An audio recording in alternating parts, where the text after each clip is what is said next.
Hare Krishna. Hare Krishna, Mataji. Krishna Prabhu. Hare Krishna Ma. Hare Krishna. Hare Krishna. Hare Krishna. Om Namo Bhagavate Vasudevaya. Om Namo Bhagavate Vasudevaya.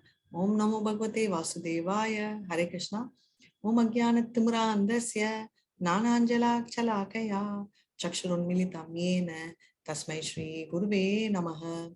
Shri Chaitanya Manobishtam Stapitam Yena Bhutale Swayam Rupa Kadamaya Dadati Svapadatikam. He Krishna Karuna Sindhu Dinabandhu Jagatpate Gopeshu Gopika Kanta Radha Kanta Namastute Tapta Kanchana Gaurangi Radhe Vrindavaneshwari Vrishabhanusute Devi Pranamami Hare Priye Vancha Kalpadarubhyascha Kripa Sindhubhya Evacha Patitana Pavanebhyo Vaishnavebhyo Namo Namaha. Namo Vishnupadaya Krishna Prasthaya Bhutale Srimati Bhakti Vedanta Swamini Namine Namaste Saraswati Devi Gauravani Pracharini Nirvishesha Sunyavadi Panchadhanitadine Jai Shri Krishna Chaitanya Prabhu Nityananda Shri Advaita Gadadara Shivatsadi Gaura Bhakta Vrinda. Hare Krishna. Come on, all of you. Hare Krishna. Hare Krishna. Krishna Krishna. Hare Hare. Hare Rama. Hare Rama. Rama Rama. Hare Hare. Hare Krishna. Hare Krishna. Krishna Krishna. Hare Hare. Hare Rama. Hare Rama. Rama Rama. Hare Hare. Hare Krishna. Hare Krishna. Krishna Krishna. Hare Hare. Hare Rama. Hare Rama. Rama Rama. Hare Hare. Haribol, we are very happy to hear you are doing 16 rounds. Very, very nice. Welcome. Haribol, Jaya Mataji. And if you're doing 16 rounds, you can technically join. And if you're following the regulatory principles, you can straight away join the Bhakti Shastri after this. You can do level 3 as well, but you can go ahead with Bhakti Shastri. So Haribol, as usual, you do the chanting and I will do the... Yeah. So we'll... Okay, ma'am. Very good. So I'll start the 8th chapter. Do you know the name of the 8th chapter? Attaining the Supreme, Mataji. Yeah. Perfect. Can you see the screen? Yes, Mataji, able to see the screen. Yes. Thank you. Obeisance to Shri Radha Govinda. And today's topic is, today we are on the 8th chapter. As I said last time, we are in the middle portion of Bhakti. Bhakti Yoga itself. The entire Bhagavad Gita is Bhakti. The first 6 talks about what? What does the first 6 chapters talk about?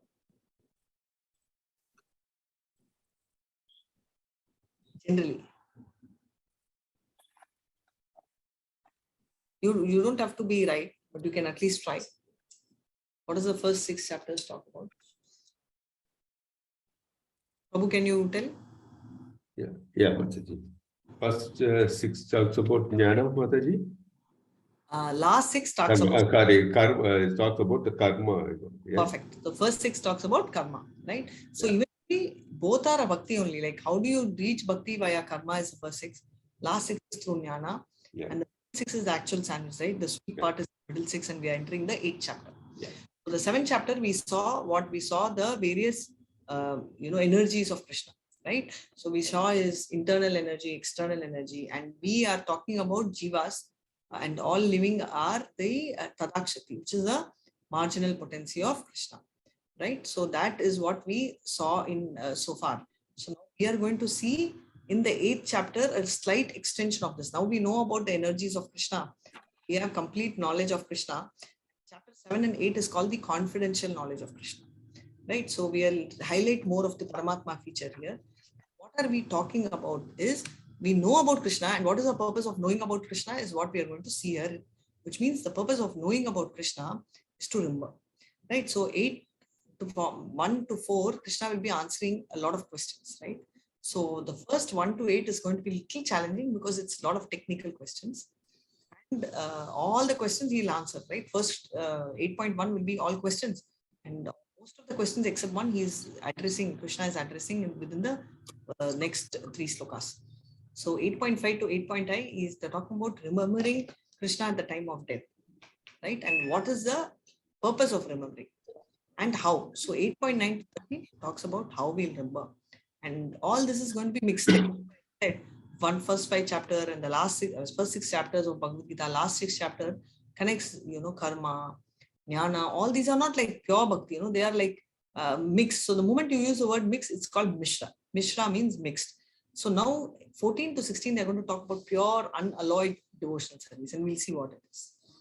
8.17 to 22, comparing both the material and the spiritual boards. And 23 to 28 is what is the supremacy of attaining? Why should we reach and what is great about them, about this. So let's see what are the questions Krishna is going to answer, and what are the, as usual, what the chapter opens with the questions. So let's see what the questions are. So Arjuna is asking, oh Krishna, what do you mean by Brahman? Okay, Brahman, and what is self? What are fruitive activities? What is this material manifestation?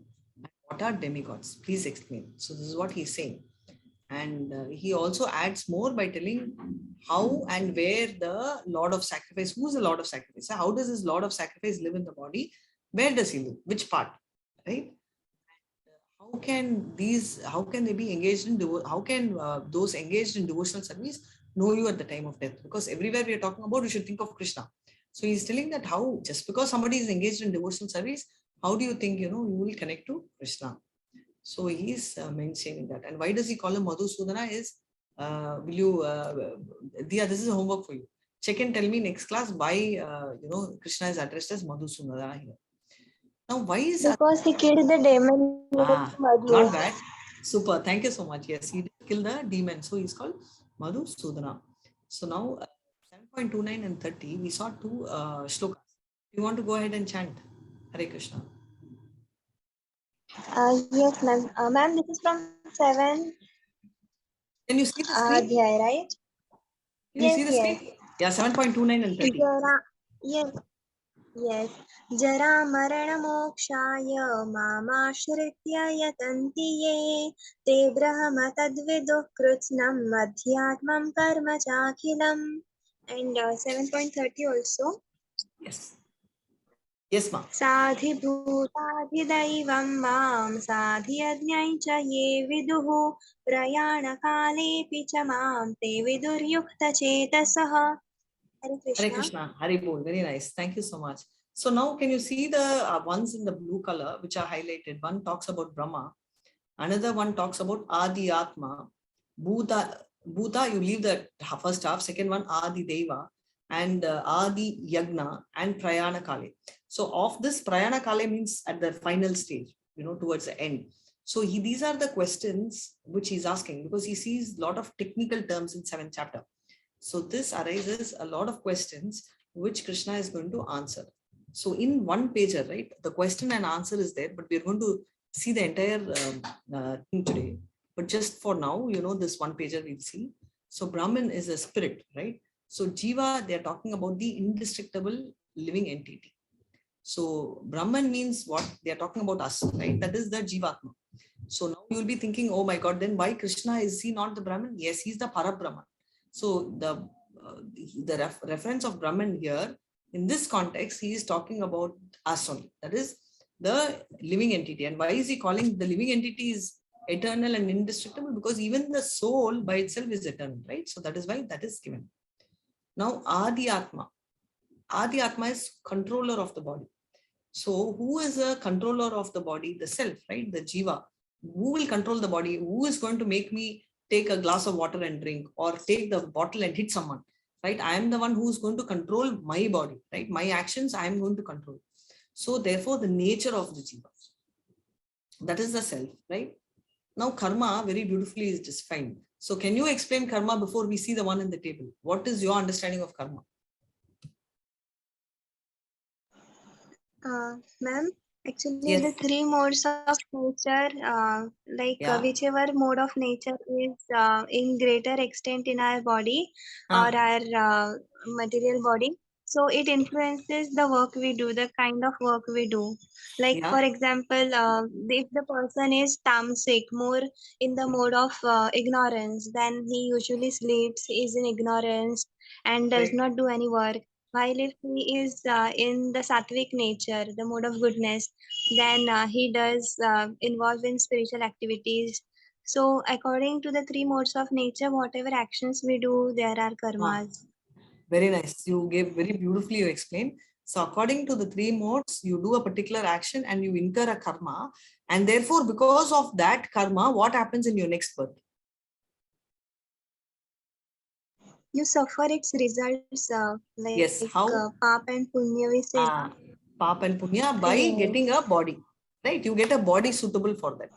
That is how it happens, right? So you did some pious deeds in the previous birth, and so did I, and so did Mohandas Prabhu, and everybody, whoever has a chance to even chant one time Hare Krishna Mahamantra or listen to Bhagavad Gita has done some sukruti, which is why we have this opportunity, right? Like that, our material body, and we have been blessed because we've got the human body. So therefore, karma means action leading to material body. So whatever the three modes, everything is fine. But ultimately, that is going to give us another new material body. So what gives that material body? It is based on the actions which we have done in the past, right? And what is Adi Buddha? The material manifestation, the material nature, right? That is only called the Adi Buddha, external factors. Now, Adi Deva, very clear, is normally, it's normally Deva itself means demigod, right? And Supreme Deva is Krishna. So here they are talking about the universal form of Krishna, and that automatically includes a demigod.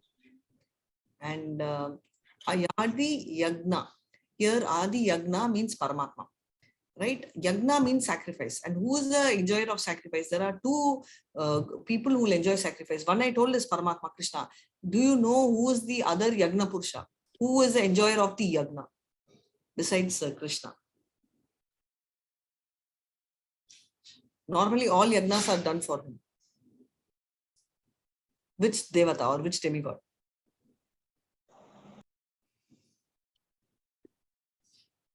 Any guess? Any guess of any demigod? You can try. It's okay to be wrong. Indra. Absolutely. Perfect, Prabhu. So Indra is the Yagna Purusha, and the chief of all, of course, Indra is the chief of all the demigods, and Krishna is the ultimate. Yeah.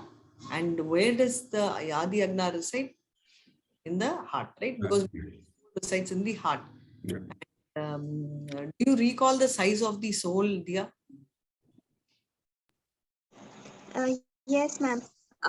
If the tip of the hair is divided or cut into 100 parts, the tip of the hair, so that is the size of our soul. 100 times, and again that tip is again cut into 100 times. Right? One time tip of the hair is cut 100 times, and that 100 portion, no, 1 out of 100 portion, again you cut into 100 times. That is the size of the soul. Right? Really. So how do you remember Krishna at the time of death? By practice, right? Because it's exactly like your exam. So if I tell you, okay, the 3 answers which are very important, you will have to, one of that will come in the exam. What will you do? You'll go and keep remembering, reading, right? Until such time we are thorough. So today I had my Bhakti Shastri exam. We covered the last 6 chapters, right? That is the 3rd module we do it in detail. So that's level 5. So what happens in the Bhakti Shastri level is there, we had some slokas and we had to narrate it along with the meanings, explanation, practical application, and how we can relate to them in our personal lives. So all this we had to tell. So how would we get shlokas? It's not, so we keep practicing, right? So because of that practice, we were able to remember and exactly answer, right? At the time of of the time of the test. So death is also like an exam, right? Our entire life is like practice, and death is the examination. So if we keep practicing, we will be able to recall Krishna at the time of death. Hare Krishna. Yes, go ahead, Ma. श्रीभगवानुवाच अक्षरं ब्रह्म परमं स्वभावोऽध्यात्ममुच्यते भूतमावोद्भव करो विसर्गः कर्म संज्ञितः. Hare Hare Krishna. Krishna. Yeah. You can read if you're okay, you can read, or you want me. Yes, the Supreme Lord. Yes, ma'am, I'll read. The Supreme Lord said the indestructible, transcendental living entity is called Brahman and his eternal nature is called the Self. Action pertaining to the development of this material bodies is called karma or fruitive activities. Yeah, the second half I think is very clear, right? Action pertaining to the development of material activity. Whatever action we do that results in another body, and that is called karma, right? And the Brahman is nothing but the Jivatma, that is the soul. And why is it called indestructible? Because it's always eternal. And why is it transcendental? Because if you see actually the soul, Jiva by itself is very pure. Only the body gets impure because of conditioning. But the soul is very pure and it's always about the modes. So transcendental means that above the modes of nature. And this eternal nature, that nature of us, right, which is permanent, is what they are talking as self. So you see, the body keeps changing within the lifespan. Every 7 years, even scientists say, even doctors say that every 7 years, all our cells get reformed, right? We are not anymore the child we were 5 years back or 10 years back, or when we were 5 years, everything about us was different. And after 10 years also, it's very unlikely we look just the same. And as you rightly said, by doing good activities and pious activities, you go to Swarga, and impious activities, you go to Naraka. And by not, by doing spiritual activities, akarma, which is called inaction, you actually will get promoted to spiritual planets. And even if by chance your percentage of spiritual activity is not good enough to go to Vaikuntha, you will be born here. So it says, okay, and since you have done your first day, I mean, not first day, you've started your 16 days, it is said that the moment you say Hare Krishna Ma Mantra, you can be rest assured that you will not go down towards lower animal species. So the worst case situation, even if we are not going to, Swarga, or not even Swarga, to Vaikuntha, but we'll at least be born as a human or a demigod. So that is clearly mentioned. Hare Krishna. Yes, you can go ahead. अधिभूतं क्षरो भावः पुरुषश्चाधिदैवतम् अधियज्ञोऽहमेवात्र देहे देहभृतां वर. Physical nature is known to be endlessly mutable. The universe is the cosmic form of the Supreme Lord, and I am that Lord, represented as the Super Soul, dwelling in the heart of every embodied. Hare Krishna. So he says that nature is continuously changing, mutable. So, coronavirus is what I can think of, COVID, right? There's so much of mutation. That means various versions coming out of this, right? And complete change of the quality. So if you see, a caterpillar is a classic example, that you have a caterpillar and it becomes a butterfly. It's completely different, right? So that's how it is. And how does it happen? Because it's constantly thinking over that process. So the cosmic form of the world, Krishna, that is Supreme Lord, is represented as a super soul. So this is one. And it is, where is it situated? Very clearly, it is in the heart of every living entity. So basically, Krishna has answered most of the questions, in fact, all except the last one, that is what is happening at the end. So that's a beautiful portion. Now the technical part is over. Now you will get into the jolly part, which is from 8.5 to 8.8. So remembering Krishna at the time of death. How do we remember Krishna? One attains whatever one remembers at the time of death. Is so clear, right? At the time of death, if someone thinks of something, so there is a general saying, right? Somebody, my grandfather is born in my entire family, grandmother is born in the family. It's true, because it's true to the extent that if the grandmother or grandfather is thinking of the family at the time of death, and if he or she has enough credits, right? If she has enough credits to be born, yes, she will be reborn in that same family. So now, because of their wish and the karma credits which they have got. Now, this is one. So therefore, whatever you remember, so our remembering is very important. So what you remember matters a lot. Krishna recommends Arjuna to meditate on him. By not because Arjuna, if he meditates, Krishna will get some extra power. No. Krishna is anyway all powerful and almighty. He wants Arjuna to meditate on him because that's more beneficial for Arjuna. So remember one thing, Arjuna and Krishna, the relationship is like, daughter and the mother. Why am I giving a different example? Is every time when the mother wants to explain something to the daughter-in-law or tells she's wrong, she will talk and address it to the daughter. She will tell, hey, right, this is what it is. Hey, it's good to take care of your child, but you should be careful. You don't overfeed your child. She may not be able to go and tell this to her daughter-in-law, telling that, hey, don't overfeed her or him. She will indirectly tell, okay, it's always good, you get the child, wake the child early in the morning, and the moment the child gets up and goes out, ask them to wash hand and leg. Indirectly, she's telling. She knows that her daughter will follow that, but still she tells because she cannot communicate to her daughter-in-law, right? That is what Krishna is doing. So Krishna is indirectly communicating to us through Arjuna. It is not that Arjuna is bewildered. He is very average guy. He's also like us, no, right? So you're confident Arjuna is much better than us, or you'll still have a doubt that Arjuna is in our level or below our level? He is much better than us. Yeah, so that clarity we have. No, good. Hare Krishna. Thank you so much. So you all can you can do the shloka reading, and anybody else would like to do the reading of the text, that will help. Thank you so much. Yeah, go ahead, ma. Hare Krishna. Antakale च मामेव स्मरन् मुक्त्वा कलेवरं यः प्रयाति समद्भावं याति नास्ति यत्र संशयः. Hare Krishna. And whoever at the time of death quits his body remembering me alone, once he attains my nature, of this there is no doubt. Hare Krishna.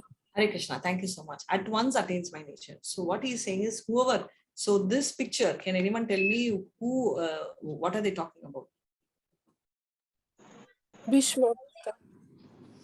Exactly, Bhishma Pitama, in Srimad Bhagavatam in the first canto, right? And they are talking about Bhishma Pitama, what is happening at the time of death, right? And he is in the bed for a very long time, over almost 3 months. He's literally suffering, and all of them pay obeisances. They go and visit him, and he is talking Vishnu Sahasranamam, 1,000 names of Vishnu was chanted by him.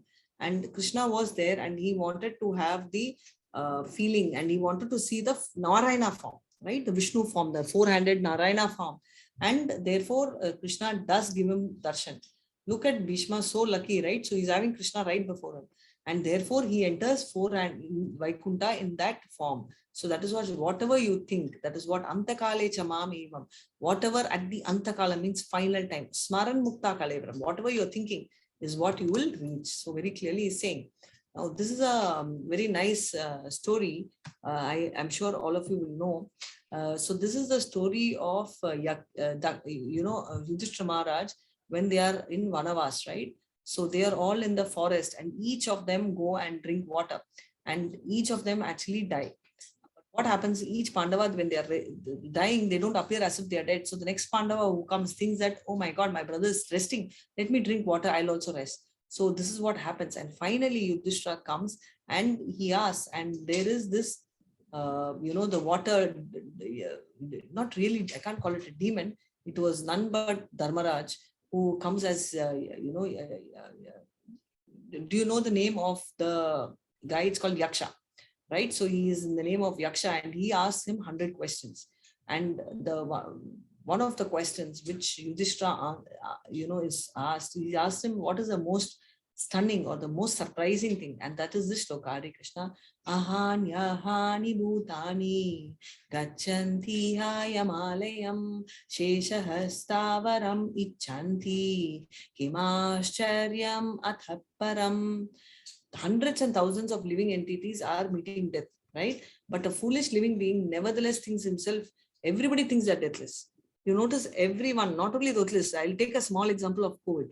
Have you ever seen anyone in COVID telling, I have COVID or I'm suspected COVID? No. Immediately they'll tell, I don't know, I think I have a throat pain, but I don't have COVID. Every one of us, including me, when I got in Jan, I was trying to concoct. I was thinking every time in Jan, I will get this, because we all go out as family, and all extended families go out. We party outside, and the weather, in December, of course, we are in Chennai, but just our illusion is so bad that, I've contracted throat pain and all that. Now, the irony is, yes, New Year we met, but we were never in the open area for so long, but still I wanted, because it was more favorable to us, right? So that's the same thing about death also. Everybody dies, but we always think we are eternal. So this is what Arjuna, Yudhishthira is saying, that somebody who will never be able to, who's all, the most surprising thing is this. And does anyone know the other part of the story? And yes, he gets a benediction and he says, I will give life to only one brother. Does anyone remember which brother he opted for? Anybody like to guess? Sorry? I think it was from Nakul and Sahadev. Very nice. Hari bol. Between Perfect. Nakul and Sahadev. I don't And do you know why remember did the he opt for exact, but Nakula? it was Like one of the son of Madri should be alive. Very nice. Absolute. Hari bol. Because he says, that's why he's called Dabba. He's so perfect. He says that I am there alive for my mom, for Kunti, and one of Madhuri's sons should be alive. So now we are talking about, we saw Antakale. So we are going to talk about what he is talking about exactly at the time of death. Hare Krishna 8.6. Yam yam vapi smaran bhavam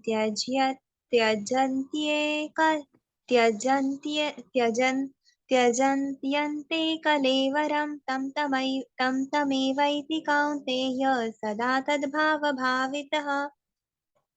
Hare Krishna.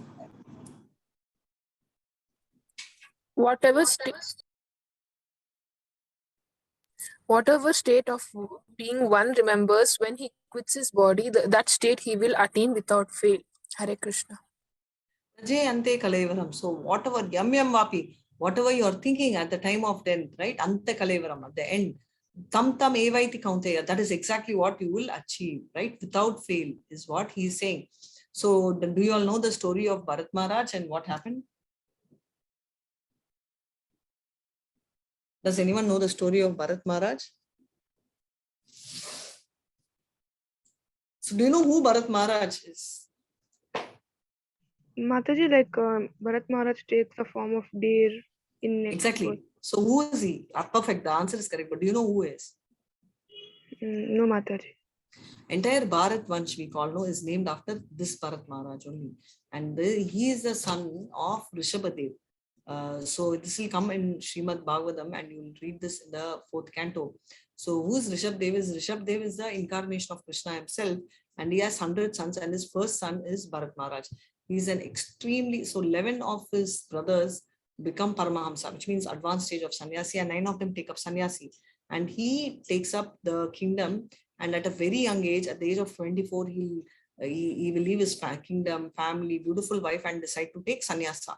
But what happens is, in the process, while he is meditating, and he's in a very different level, right? He's in a one of the exalted devotees, almost close to a pure devotee. That stage is called Bhava. Highest is called Prema, which is like one notch lower, Bhava stage. And there are 9 stages and he's the last but one stage.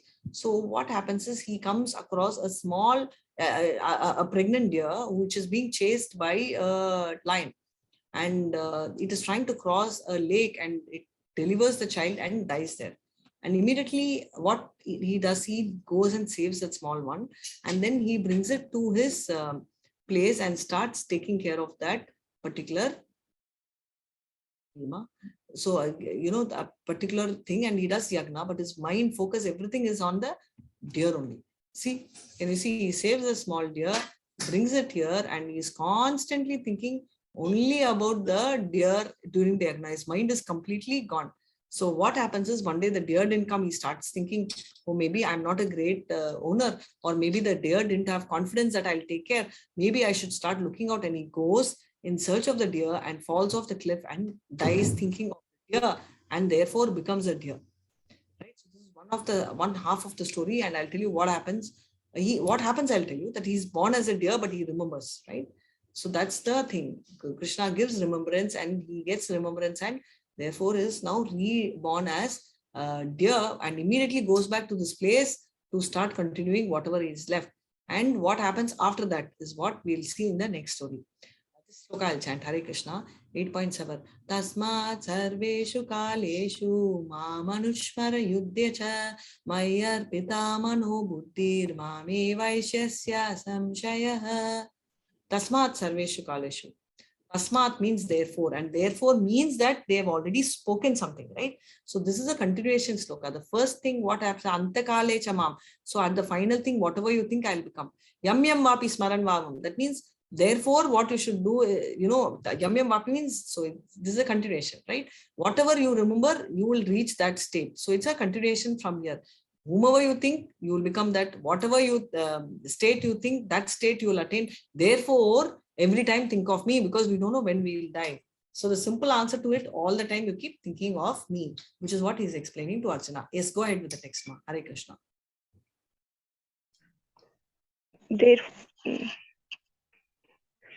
Mataji, should I read the translation? Therefore, Arjuna, you should always think of me in the form of Krishna, and at the same time carry out your prescribed duty of fighting. With your duties dedicated on me and your mind and intelligence fixed on me, you will attain me without doubt. Hare Krishna. Hare Krishna. Very nice. Thank you. So very clearly he says that you will be able to automatically reach. Yes, Ma, go ahead with 8.8. Hare Krishna.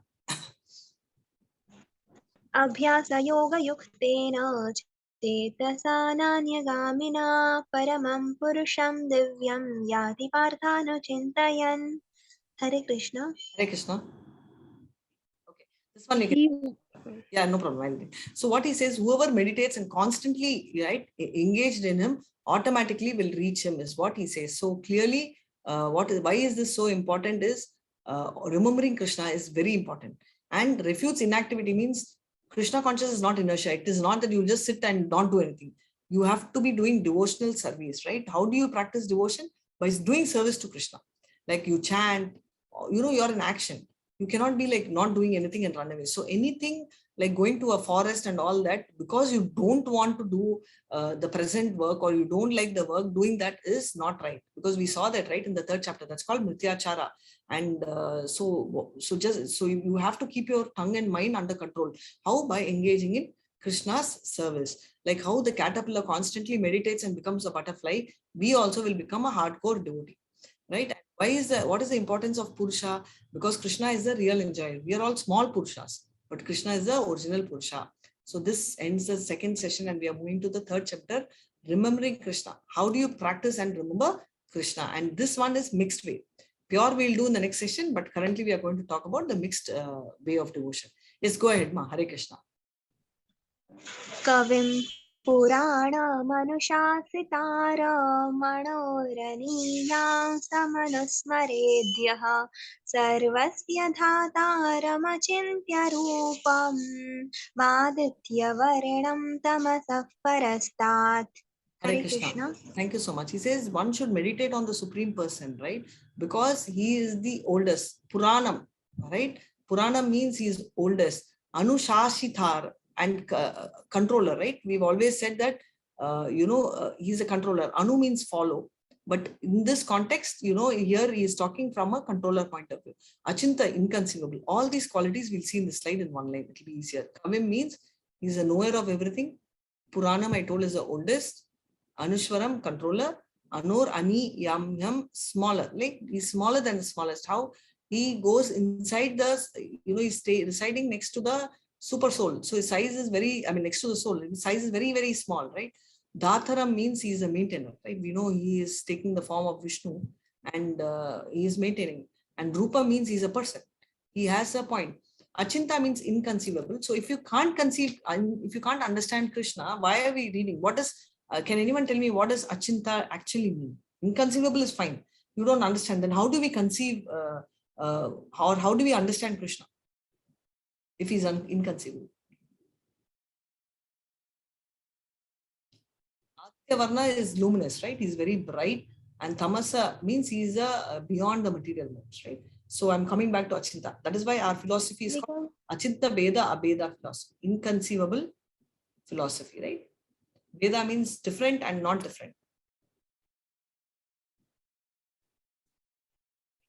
So it's a tough one, but still I'll tell you. Achinta, inconceivable by our own mind and our own endeavor. That is why we need acharyas to explain. So we are all following discipline succession and we are learning through whatever Prabhupada has taught us is what we are teaching. So therefore it's easier through discipline succession. But if you try to conceive through our own self, it is difficult.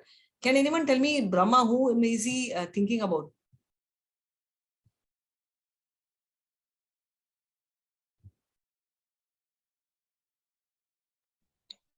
Lord Vishnu. Very nice. But which Vishnu?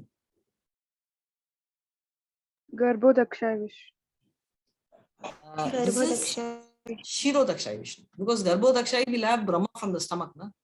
He's not having Brahma, he's having Lakshmi at the leg, right? So this is Shiro, milk ocean. And Shiva is also thinking of Vishnu. And when his wife Parvati is asking, whom are you thinking of? She is singing, Aradharanan Sarvesham Vishnur Aradhanam Param Tasmat Parataram Devi Tadayartam Samarcharam. Of all the Aradhanas, thinking of Vishnu is the greatest. And among that, thinking of his devotees are still higher. So he is now talking about Prayana Kalu.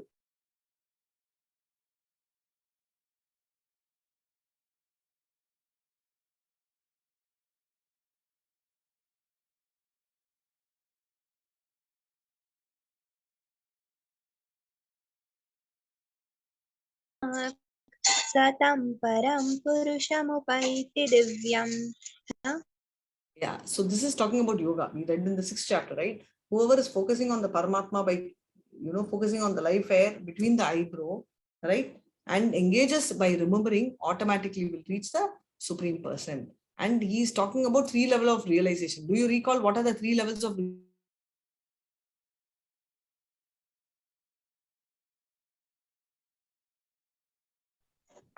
Brahman, Parabrahman, Paramatma? Brahman, Paramatma and Bhagwan. Perfect. Beautiful, but very well said. So Brahman is the first level of realization, and that is what is mentioned here. And the next one we can see is the Paramatma realization. So 8.11 is explaining Om, right? We chant the Vedic hand Om, and Om is the beginning and it represents the Brahman realization. So any puja, anything we do, it starts with that Om. And the yogas detach themselves, right? All the Ashtanga yogis, what do? They chant on the Paramatma because they keep thinking of the Paramatma. And after doing this, and they say the word Om, and if they think of the Supreme Person and quits the body, he will reach spiritual planets. Now, if he is a jnani or a yogi, he is most likely going to go and get stuck in the Brahma Jyoti, because they believe in merging. They believe in monism, which means that Krishna and we both are same. We are in the same platform. Currently, we are in Maya, but after death, we will go and merge with him, which is not true. We are 2 different people. If you see Krishna, also he says that Cha, that means I am also there. Right? So this is called Yoga Mishra Bhakti. That means the yoga is either mixed with something like Jnana Yoga or Ashtanga Yoga and Karma Yoga. So the Bhakti by itself is not pure and it is mixed Bhakti. And he is explaining, even though Brahman realization, they chant Om, and the Paramatma realization, they chant impersonal, and Supreme Person is there, but the destinations will also be different according to the chanting which we do. Hare Krishna, 4th one, 14 to 16, we are doing. So we are now going to talk about remembrance for a pure devotee by constantly remembering how.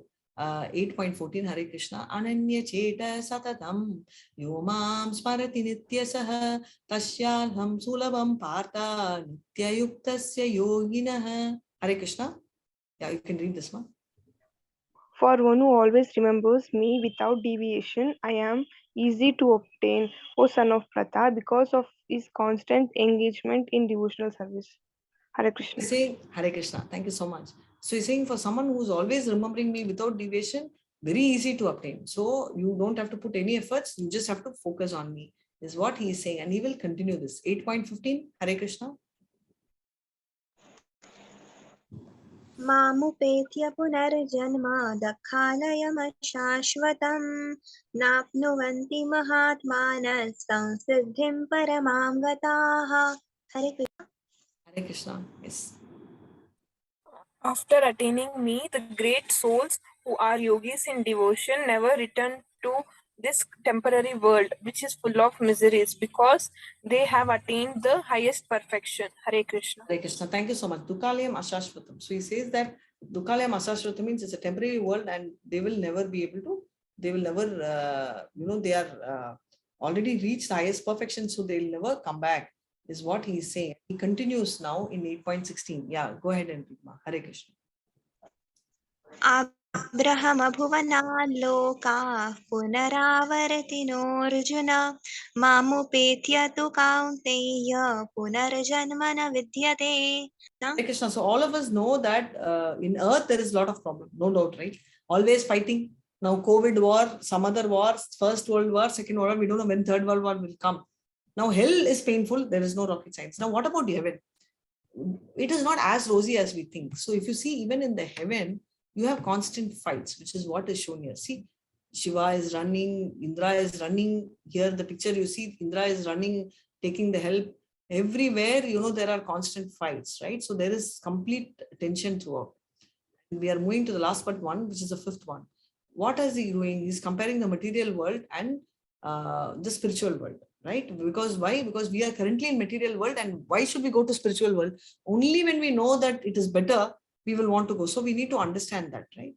So, so going back to the life of Brahma, that is also not permanent, but we've read this life of Brahma in the 4th chapter, right? So there is the length of Brahma's night and day is very high. It's like 4.32 billion years, right? And therefore, this is the day for one day. Life of Brahma is 311 trillion years, right? 311.14 trillion years is the life of Brahma. But in spite of that, the death is assured for him. So that is what he's explaining. So they are talking about Brahma's night. What happens? Now we are going to talk about 3 types of death, right? This is important. So I'm going to take you off the screen for a while. So one death, everyone knows. Material body, we die, right? Maybe 100 years we'll keep. This is one death. The other one is every time Brahma is going to sleep, good night, right? When he is going and sleeping, which I told you is 4.32 million years, what is going to happen? During the time of Brahma's sleep, somebody has to take care of the world, right? So somebody, because he's going to sleep. So what happens is during that time, all of us go into hibernations for a short period.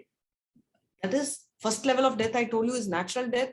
And after that, we are going to have this concept where when Brahma is sleeping, we will all go into the stomach of Mahavishnu and we will come out. But this is not very long. It is a shorter period, right? So therefore, that particular period, there is one more extension. Now, during death of Brahma, so Brahma, as per his calculation, his 100 years, right? So what happens? He will also die at a particular stage of time. So when he is going to die at that particular time, what happens? The entire world, when I told first, when Krishna's daytime, we've already seen Goloka chart. The first top 3 planets don't get dissolved. They are alive. Only the bottom planets are disappearing. Now, during the death of Brahma, all of them, along with Brahma, all the great saints, we saw, right? Sages are all going and doing Ashtanga Yoga and going there and doing that, right? So therefore, the sages also will be going there and doing all these prayers and all that along with the Brahma. So, and along with Brahma, they will be, if they are lucky and if they are dedicated, they will go to Vrindavan. I'm talking about Goloka Vrindavan, not our here Indian Vrindavan. So they'll go to Vaikuntha. If they are not successful, then they will be coming back to the earth. So there are 3 deaths. Our natural death, another one is during the night of Brahma, which I told you, a day of Brahma is 4.32 billion years, right? And his lifespan, which is 100 years, which is actually 311 trillion years. So all this is what they're talking about. Why I'm saying this is now, they're talking about this is Brahma's day and night, and they're talking about what is going to happen. Yes, chant this one.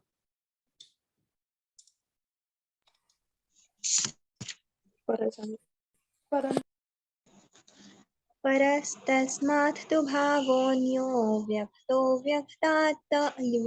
व्यक्तात् सनातनः यः सर्वेषु भूतेषु नश्यत्सु न विनश्यते. Hare Krishna. Hare Krishna. Yes, someone read, ma. Hare Krishna.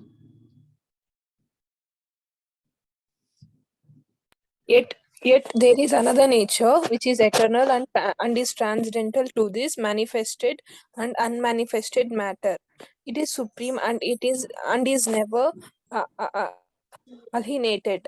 When all in this world is annihilated, that part remains as it is. Hare Krishna. Hare Krishna. So he's especially talking about spiritual world where everything will get annihilated. I told you 3 types of annihilation.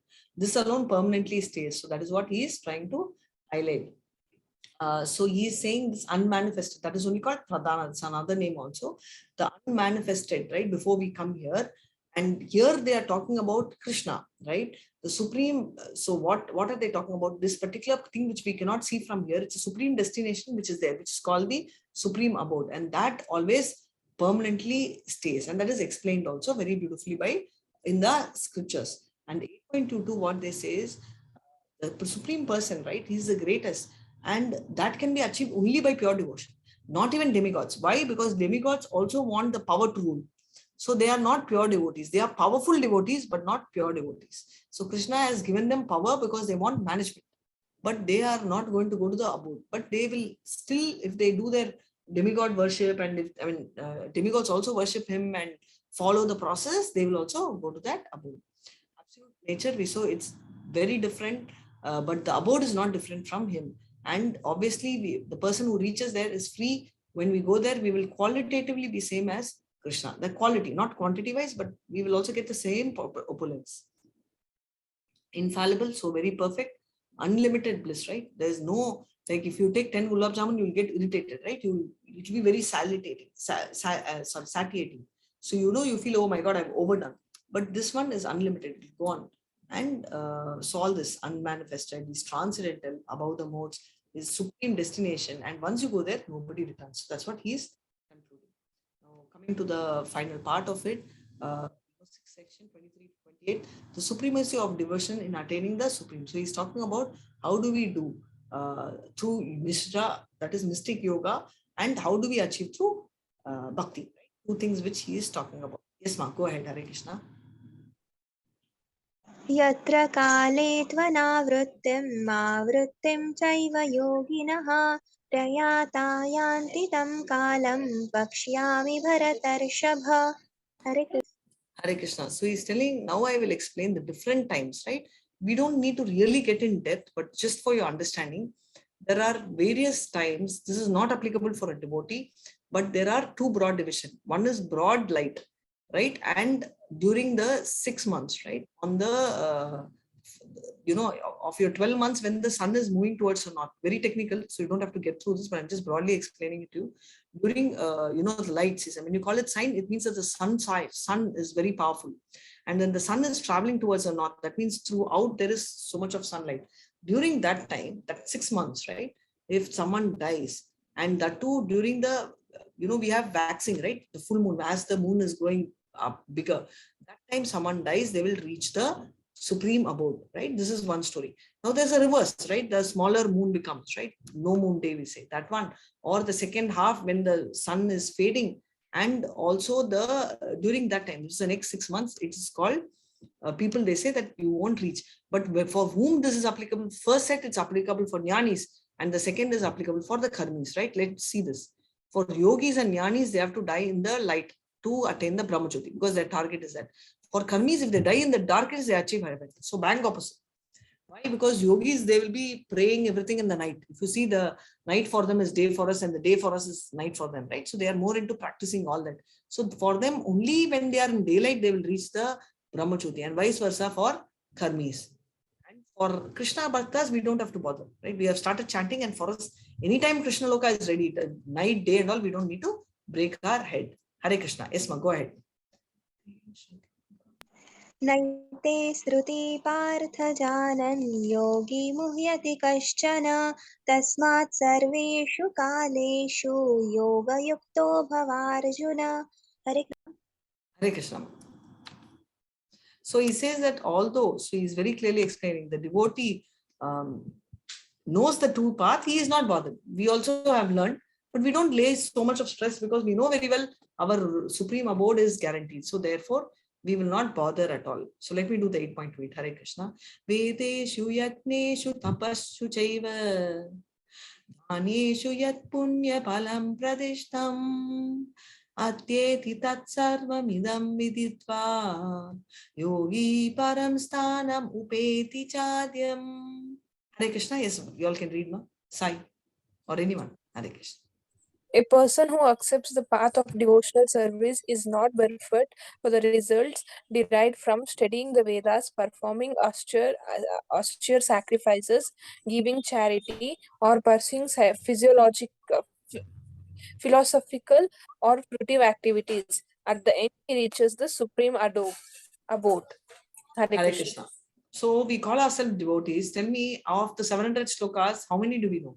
Not even 1%, right? Not even 7 slokas we'll know by heart. So we can't call us as art, we know Vedas, right? Just because we do such austere activities, right? We get up in the morning, we do so many yagnas, we follow so many penances, nothing we do. We give charity, half the property have we written, forget about half the property, 1% also we will not write. All this is not required, right? In spite of that, we will reach because we have one qualification, that is that we are devotees.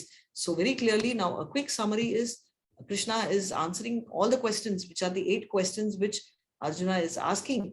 And the second half is talking about remember at the time of death. And how do you remember? By practicing, right? Practice makes one perfection. So like max, you write 5 times, you know the sum, you will know whichever sum they give, you can handle. So whichever situation you die, you will be able to handle because you'll think of Krishna. And however, that was true mixed bhakti, right? Either karma or yoga. That is Ashtanga yoga. But karma, kanda or yogas are not required. Pure devotional, unalloyed. What is alloy? Can someone explain what an alloy means in chemistry? Mixture of 2 or different Exactly. metals. Very nice. So mixture of 2 different metal. Unalloyed means without mixture. So that means so pure. So he's used a very powerful word. Yeah. And the next one is comparing the material and spiritual world, right? We saw that here everything gets perished, including Brahma. And we saw 3 lives, right, of Brahma. Whereas spiritual world is permanent abode. And finally, we see the supremacy. What do we get? Quantitatively, we get similar body of Krishna, like quantitatively, not quantity, sorry, qualitatively. Quantity wise, we are very small, but quality wise, we are very similar to that of Krishna. Right? So with this, we'll end. Vancha kalpatarubhyascha kripa sindhubhya evacha patitanam pavanebhyo vaishnavebhyo namo namaha anantakoti vaishnaviche Srila Prabhupada ki jai. Hare Krishna. Hare Krishna, Hare Krishna, Krishna Krishna, Krishna, Hare Hare Hare, Hare, Hare Rama, Hare Rama, Rama Rama, Hare Hare. Hare Krishna. Thank you so much. With this, we are done. I will tell you a story, but meanwhile, do you all have any doubts? Ma'am, Yes. actually in 8th chapter it is given that if one remembers at the time of death Shri Krishna, then he attains him. And in one of the lectures on YouTube relating to ISKCON only, I have heard by Amok Das Prabhu that the pain of death is so, means it is so bad, like it is Yes. the pain of death is like 40 scorpions stinking you at once, and you cannot 50,000 even take scorpions, not 40. you cannot 50,000 scorpions hitting you at one shot. So that's a pain of the death. But this is for non-devotees. For devotees, we don't have to worry. Yes. But what's your doubt? Yes, I wanted to ask that only. Like, if the death is so painful, then how will we remember him at the time of death only? It is not Very possible. beautiful Like, we have question. not throughout the life, if we have not taken his name, it is not possible directly to take at once at the last shot. Exactly. So that is why we are practicing. Why are we telling start with 1 round and slowly you should upgrade to 16 rounds of chanting, because then it will become a habit. Your practice, today we are practicing, right? Like first when your mom cooked, what she would have done, she would have kept this much salt, this much thing and all that. Otherwise forget it. Now even take our own example, right? When we went to LKG, what did we write? Cat, C, then A, T, half of C I'll put and I'll close the other C and do T. Yes or no? Do you do the same thing now? You won't even realize you've written a cat and you've gone to the next word. Yes, right? So it is automatic. You won't even be thinking of the answer and you would have finished that particular answer because you are so thorough, pakka. So that is called Raga Nugaba. First one is called Sadhana Bhakti. That means practice. Raganuga is instant, spontaneous it comes, right? So now for you to reach this one, right? Oh, when the Scorpio bites, you can't think of Krishna. 100% you can't. But if you are spontaneous, what will be the first thing which you will do? Tell me, what do you do? All of us. When you just slip and fall, what comes in your mind? Or what do you call? It need not come in your mind. What do you tell?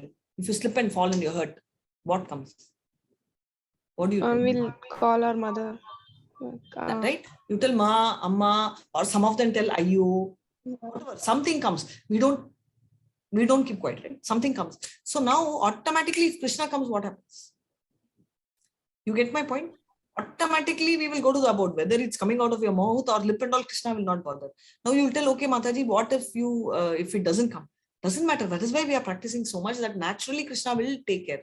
Now the pain is very high. Why? Because Yamadutas, when they come, you don't want, you're so attached to the body. It's like you're staying in a rental house and they are pulling you out, right? How will they throw you out? They will call everybody, the police, everybody will come catch your neck and throw you out, right? Have you seen that situations when they, when the court declares you should not be there, and if you refuse and you say, whereas if you are going to go to a bigger house, okay, and you are getting a promotion in your office and they are giving you a house and they're sending a car, are you going to cry and make a noise, or will you just silently pack your bag and happily go into the car? What would you do? Pack your bags and happily go into the car. Thank you so much. Attendance link, Mohandas Prabhu has put. Yeah, you can click. Yes, so pack. Yeah, so when the Yamadutas are pulling and you object, only then you will feel the resistance. But what will happen for devotees? Vishnu Dutas will come. So when Vishnu Dutas will come and take you in a nice flying vehicle, what you'll do? You'll pack your bag and run away, right? Because you don't want the body. Body is anyway gone. What is holding you in this body is your subtle body. Gross body is gone. Subtle body is pulling and Yamadutas are fighting, so there is a fight. But here, subtle body also is going to go because your spirit soul is, you want to go and reach Krishna. That time you will go and jump into that vehicle and you will not feel pain. So this Scorpio, this night, you don't have to plan. Just chant and Krishna will take care of rest. But your thing is right. The pain of death is very high, but that is not to be worried for us, because for us, even one time we chant, Yama does not have entry. Anyone having a regret that you won't be able to experience or see hell? Is anyone, because all of you all are chanting. So once you start chanting, you will not have a chance to go and visit the hell. Do you feel bad that you don't have a chance to see hell, or you all are fine with that? I'm fine with that. Fine with that, Mataji. Yes, ma'am, we are also fine. You're fine with that? Okay. Because I'm just telling that you will not have an opportunity to go and see the hell. So that is closed for anyone who chants. So this, why I'm bringing this up is, which means that the Scorpio biting is also not going to apply to you. So that's not applicable for us. It's for non-devotee. So what should we learn? We will continue to chant, we have done. So the role doesn't end there.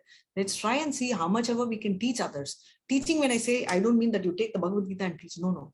As you're talking, as you're practicing, try and see how much. Don't push, don't force, right? But bring up the concepts, bring up the conversation. Even if you have learned little, teach.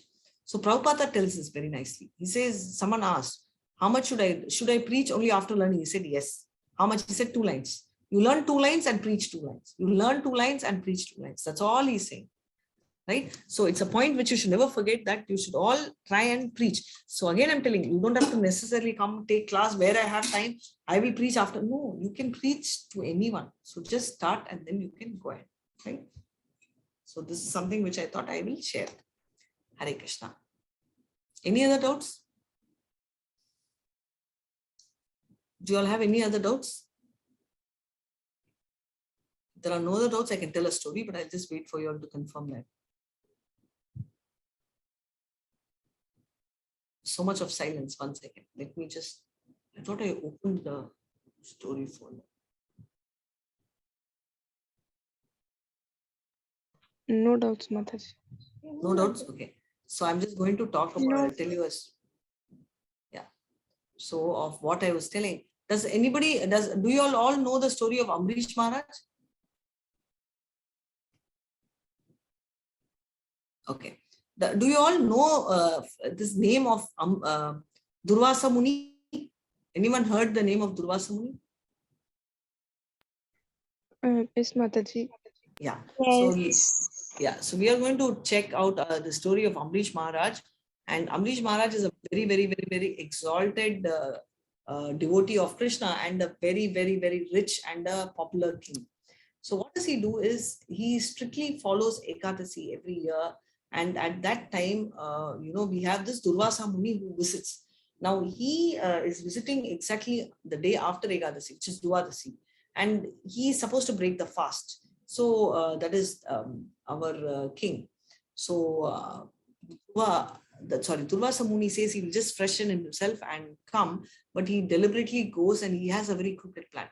He's very jealous of this Amrish Maharaj because he's so powerful, not in terms of money, but in terms of that spiritual knowledge and that bhakti. So he decides he will play a trick and decides not to come. He takes bath and he stays. And he's waiting. He sends all his staff, his people, everyone to eat and break the fast. But he is not breaking the fast, and he's just taking more and more time. And what the people advise Amrish Maharaj is have a drop of water, because water is not counted as a part of fasting. See, even for us, when guests come, of course, now we go and eat. But normally when the guests come, what do we do? Do we wait? I mean, at least parents will eat, no? Or will they eat and leave the remaining for the guest? What do they do at home? Hare Krishna. Why so much silence? Anybody there? We'll wait, Mataji.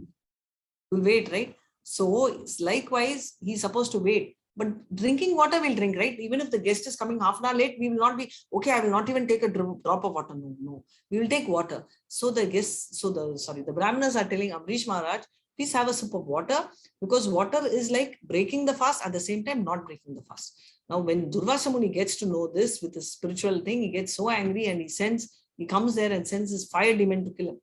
And Amrish Maharaj is just constantly thinking of Krishna. He doesn't call for help. He only thinks.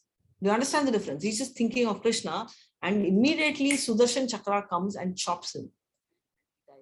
Now the Sudarshan Chakra does not stop there. It follows Amrish Maharaj, and Amrish Maharaj, it follows Durvasa Muni. He goes to Brahma and says, save me. Brahma says, how can I?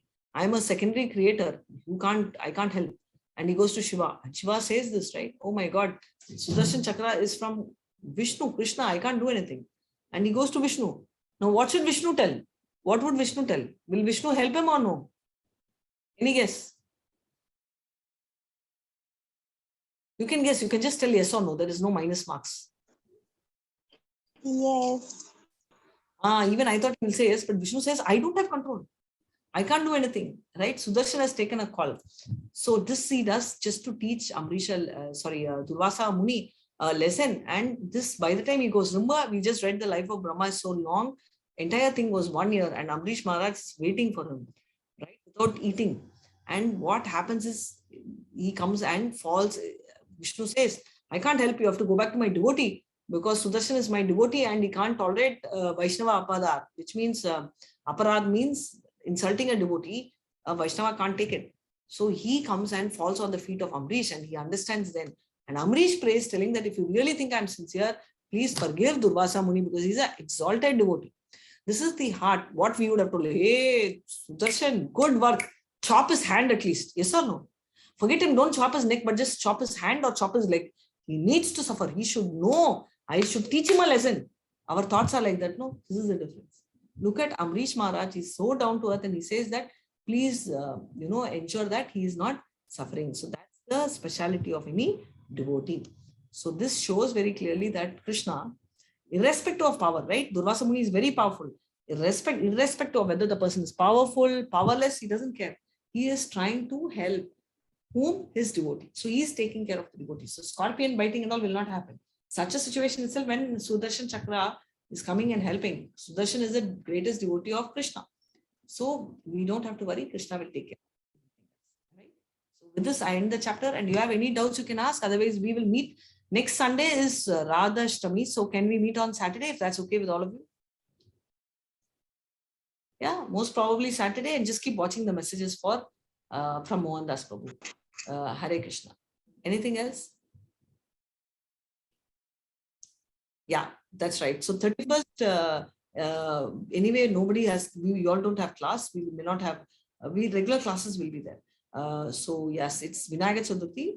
Yatpada Pallavi Yugama Vinidaya Kumbha Dvande Pranama Samayesa Ganadhi Rajaha Vignam Vigatum Alamasya Jagatrayasya Govindamadi Purusham Tamam Bhajami. Hare Krishna. Of the prayers by Brahma to Krishna, he says to Vinayaka is actually playing Lord Govinda, telling that please give me powers too, because all of the